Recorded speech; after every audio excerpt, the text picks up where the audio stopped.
తెలంగాణలో బెనిఫిట్ షోలు, premier, special షోలపై high court మరోసారి కీలక తీర్పు వెలువరించింది. థియేటర్లలో ప్రత్యేక షోలు నిర్వహించేందుకు అనుమతి లేదని స్పష్టం చేసింది.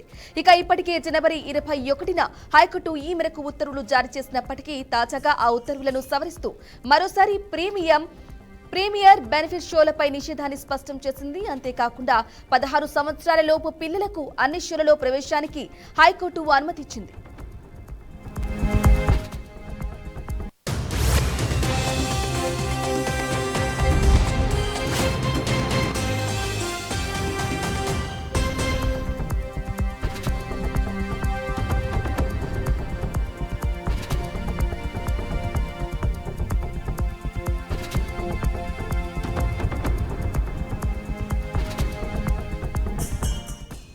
ఇక సినిమా థియేటర్లలో షోలు ప్రదర్శించడంలో సినిమాటోగ్రఫీ చట్టాన్ని పాటించాల్సిందిగా ప్రభుత్వాన్ని ఇప్పటికే హైకోర్టు ఆదేశించిన విషయం తెలిసిందే.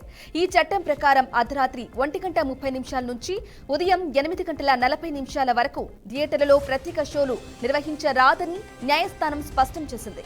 ఇక ఇటీవల పుష్ప 2 సినిమా బెనిఫిట్ షో సందర్భంగా సంధ్య థియేటర్లో జరిగిన అవాంఛనీయ ఘటన నేపథ్యంలో ప్రభుత్వం మరింత అప్రమత్తమైంది. హైకోర్టు ఆదేశాలతో పాటు ప్రభుత్వం కూడా ప్రత్యేక షోల నిర్వహణపై నిషేధాన్ని విధించింది.